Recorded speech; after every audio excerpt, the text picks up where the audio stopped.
Department of Natural Resources of Utah. And I'm gonna let him tell a story, but on, I think it was 22nd of August? Correct. In 22. Yeah, he was a big part of a pretty dramatic rescue out of Smith Morehouse Reservoir. So without further ado, I introduce Joe, and if we could flip the light on. You have the internet that you can look up? Yeah, do I have internet access? I think so. The internet? Let me try to do that. Okay, yeah, I should. Let me just do I just want to show a quick video. this. Yeah, go to the internet. Now you're stretching my capabilities. Hang on. I sent you something with it late, I said it, so Okay. that's fine. Google Chrome. Me. And what are we searching for? Just type in Joseph D. Donnell. That's my name, of course. B or D? D as in dog, and D-O-N-N-E-L. Just click on the first name you see. Put in the Booyah on there. D-O-N-N-E-L.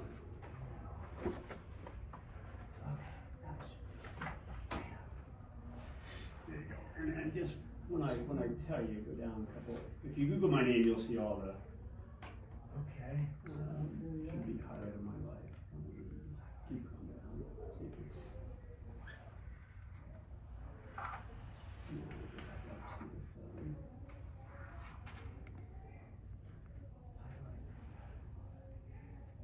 That's the story.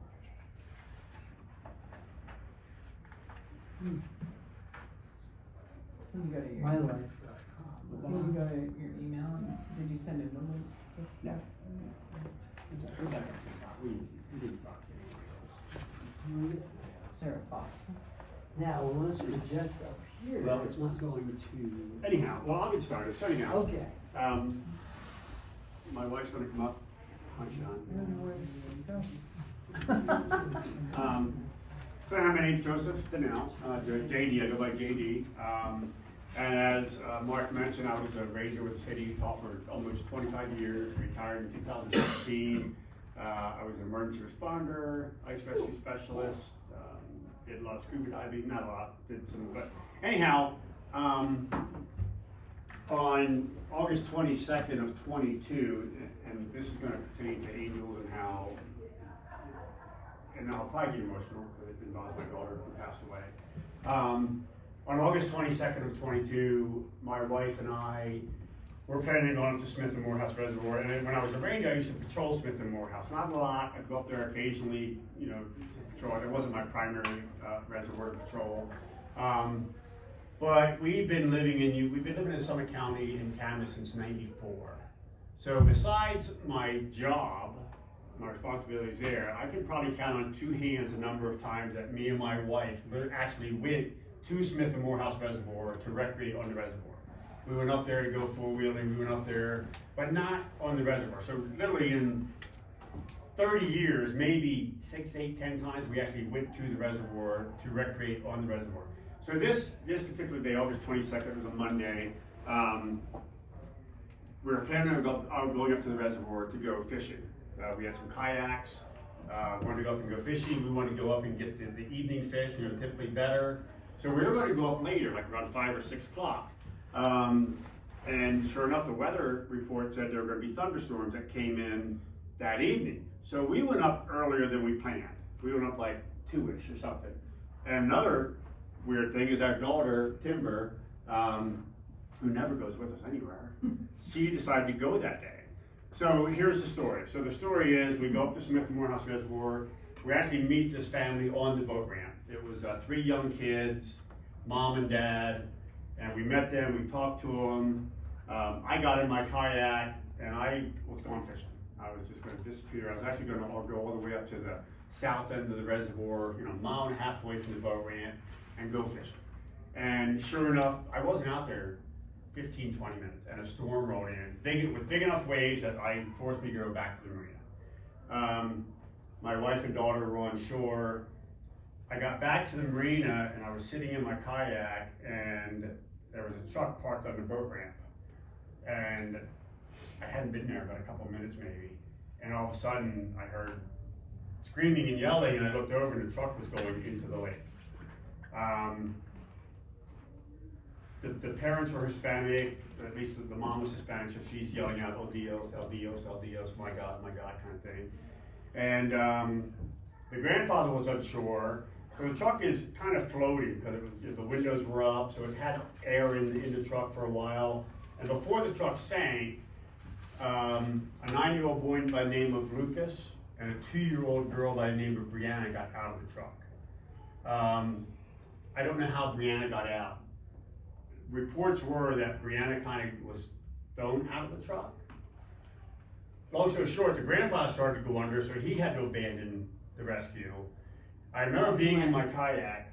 The grandpa went out, grabbed Brianna, because she came flying out of the Yeah. truck, and they were swimming to shore. And threw Brianna to my wife. So now the truck is gone. It's underwater. I still Another wasn't. 9-year-old boy got out. Yeah, 9-year-old Lucas and 2-year-old Brianna got out for it. I still wasn't sure if there was anybody in the truck. I'm still trying to get confirmation. And finally somebody said, yeah, there's still a 9-year-old boy in the truck.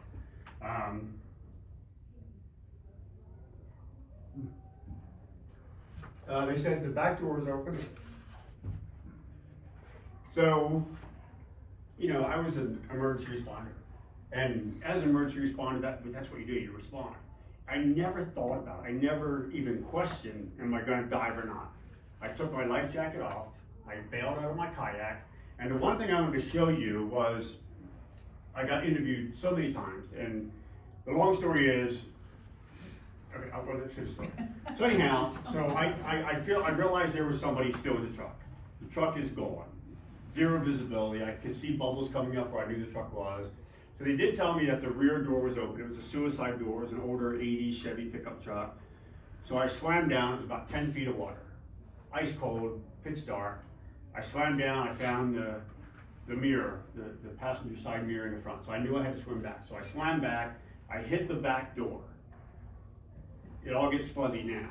I don't know if I went into the truck at that point, but I started to dive down and I started to go into the truck. I couldn't see anything. The only thing I could see was there was something like a white glowing thing up underneath the steering column kind of thing. So I'm diving down, and every time I surfaced, my wife, she was out in front of me, like 3 feet away. She had her life jacket on, and she's there saying, honey, you got this. You're trained, you got it. Go back down. And, sorry.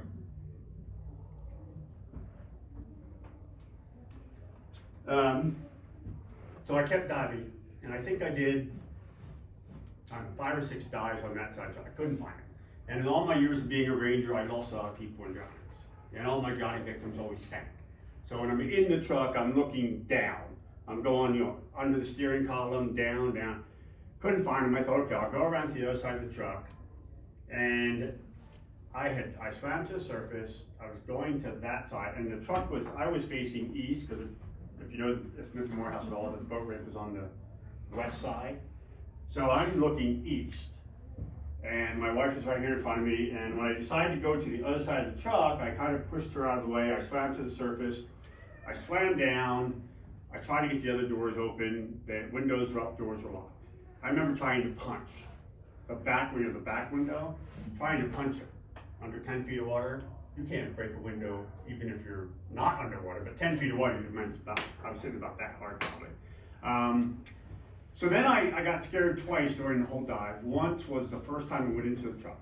I got really scared because I got turned around. I didn't know which one was out.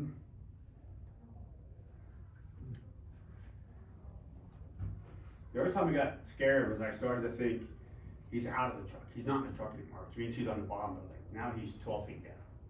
That kind of freaked me out, diving 12 feet. But I dove one more time. And this time I dove down, and for some reason I started to go up.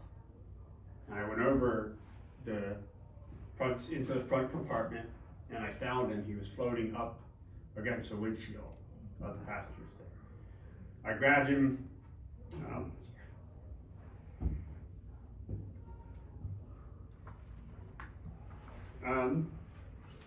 You got this, come on.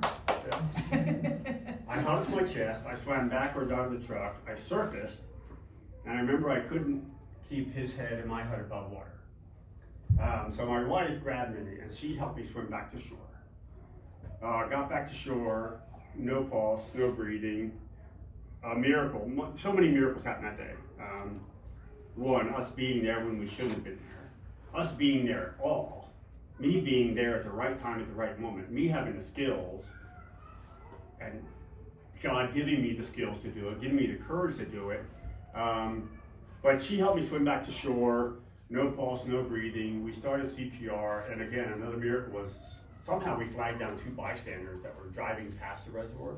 They happened to be like military retired nurses or something, right? Something like that. So anyhow, totally blue, no pulse, no breathing.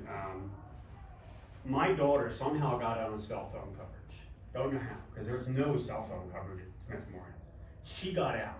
So instead of the response time being 30 to 40 minutes, the first ambulance was there 15 minutes maybe. And when they showed up,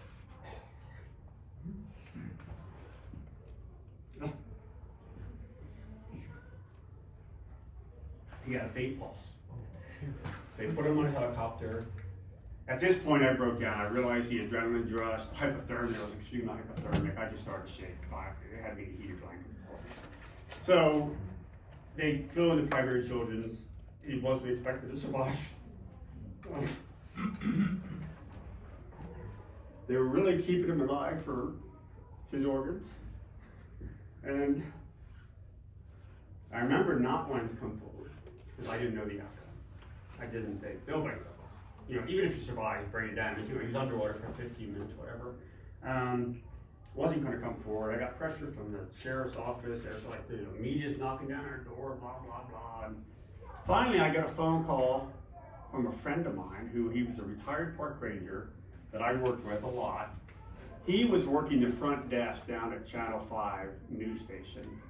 The reporter came in and said there was a drowning up at Smith Memorial House, and it was a retired.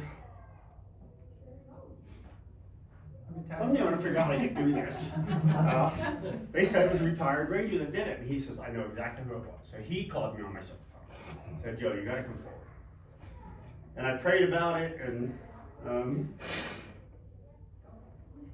I decided I was gonna come forward priority to give the glory to God. And here's the real thing is, I wish we could show that article. Oh wait, yeah, go for it. Yeah, go. I'm going to point out 2 things in this.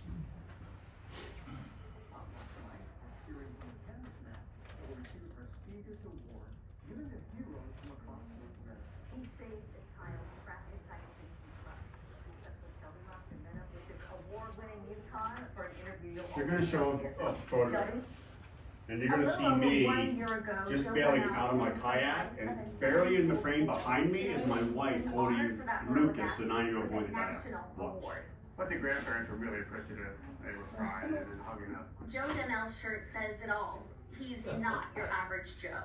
I was a park ranger for 25 years and an emergency responder. He's also a family man who spent August 22nd of 2022 at Smith and Morehouse Reservoir.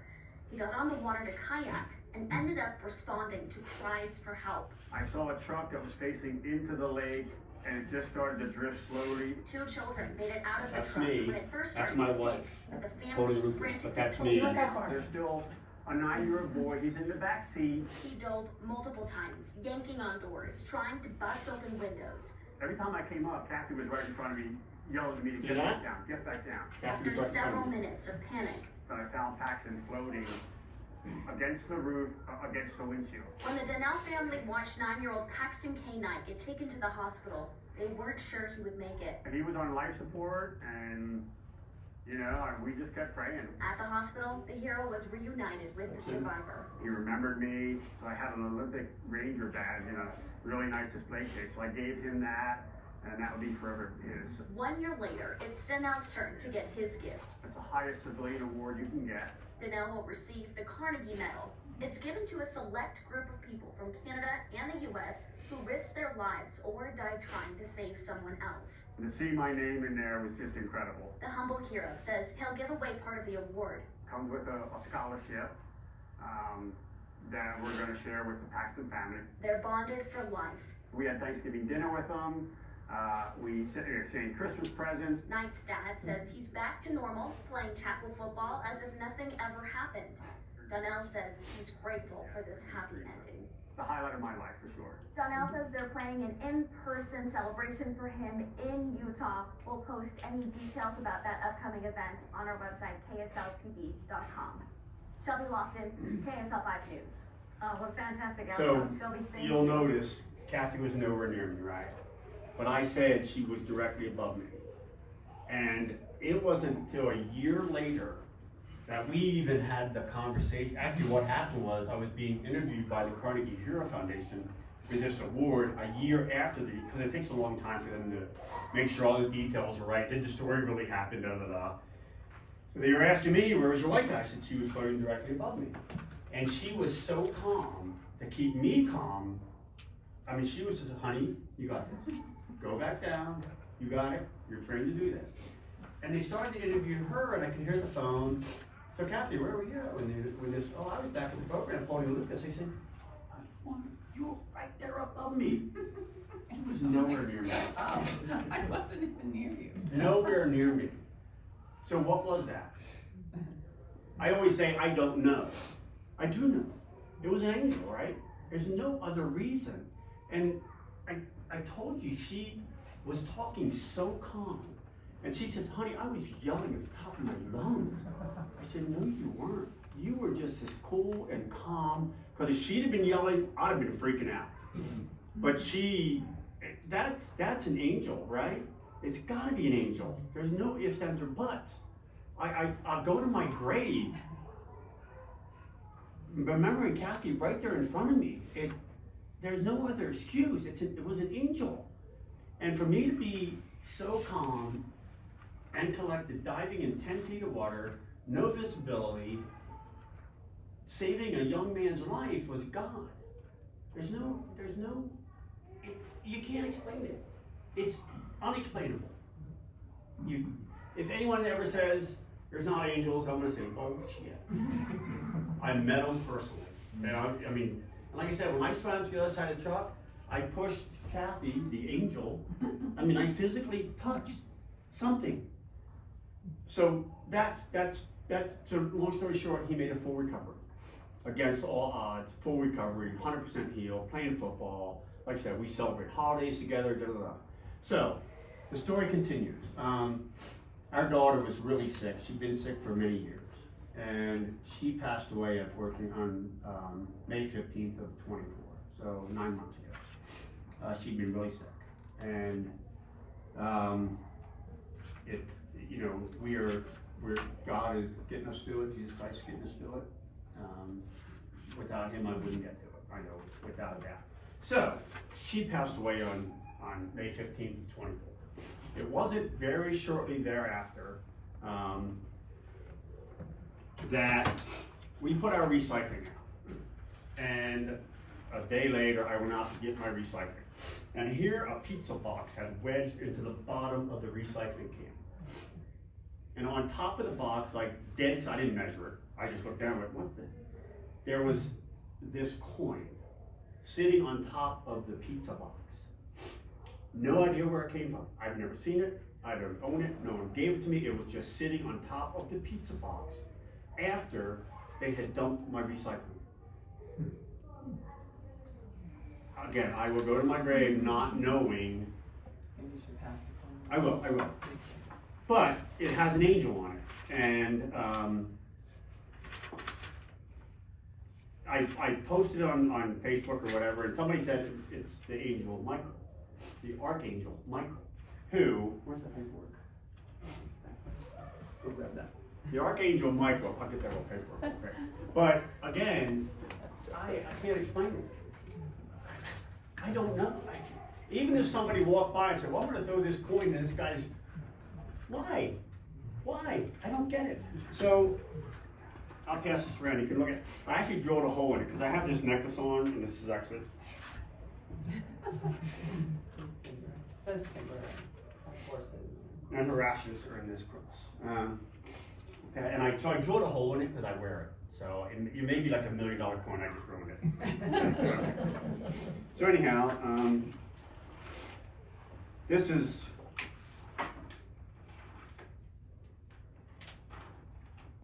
a miracle. It says Saint Michael the Archangel.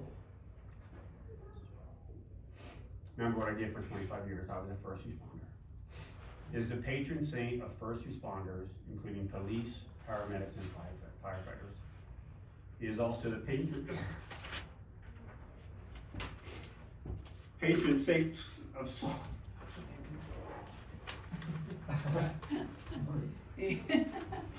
Oh, he is also the patron saint of soldiers and military personnel. He is considered a champion of justice, a healer of the sick, and a guardian. Why is Saint Michael a patron saint of first responders? He is known for his strength, courage, and determination to fight for justice. He is often thought of as the angel of protection, and he is called upon for strength, courage, and protection. And he's also the archangel of healing, which, I believe my daughter was healed. She was really sick. She'd been sick for a long time. She's not sick anymore. And she's sick. And she's saved. She was a Christian. So she's not sick anymore. She's in heaven. So anyhow, again, how did that coin get in my recycling thing? It doesn't make sense. It just doesn't make sense. Ours. I don't get it, and you guys don't get it, right?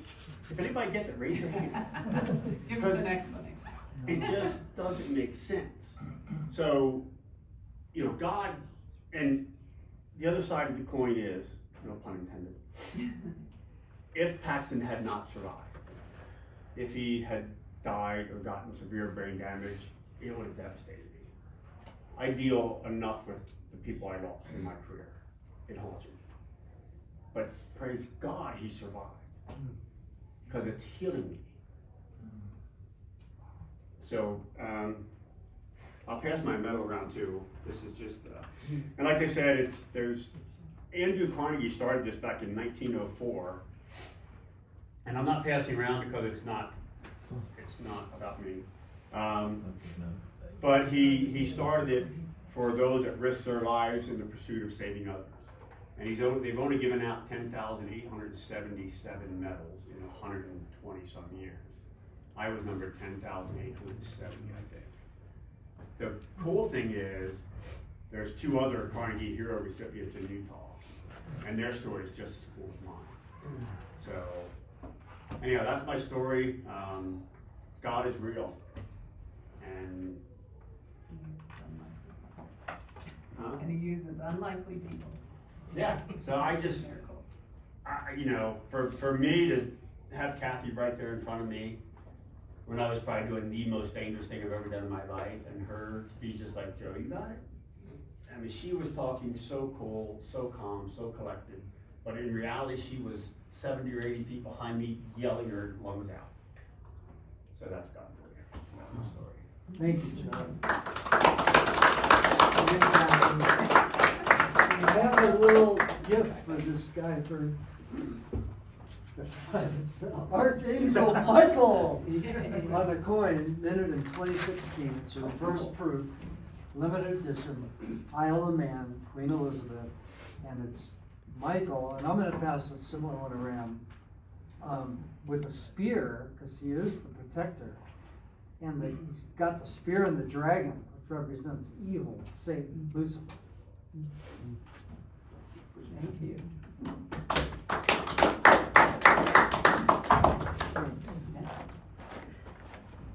Yep. All right, now we can, very cool. That was on the pizza box. Looks just like Michael the Archangel. Again, one of only 2 angels named in the main Bible there. So, I'm going to pass around a few coins, and I'm going to pass around a tray of coins, which you guys can take your time at, but these are all going to be chronologically done, so oldest first. So the oldest coin I got is from 98 AD, and it's got an angel on it with a globe in her hand. second coin, and the descriptions are on the back. And the second one is an angel that's next to the emperor, who's holding a labarum with the symbol of Christ, Cairo, the first letters in Christ. That was part of the vision that Constantine the Great had before he went into battle to defend his empire, which had recently just freed the persecution of Christians. And it says in Latin, hoc signo victorious. And this sign you will conquer. You will be victorious. And that's a bronze coin from Constantine II, I think, so about 340 AD. And then we skip forward to the Byzantine era, which is late Roman, Eastern Roman. And you have an angel in the first of the so-called Byzantine Byzantine emperors who actually reformed the coinage. And it's an angel standing sideways holding a long cross in his right hand. You can see the voice. You could just pass these all around and come back to me, hopefully. This is another gold coin of Justinian I, the next emperor after Anastasius. They called him sometimes Justin the Great. He was a very good emperor. He ruled with a fair hand and with a lot of wisdom. And here, unfortunately, except for the big scratch on the back, which gold is very soft, as you know, it's an angel with not only a long cross, but in his other hand, there's a globe with a cross on it. It's called the globus crucifix.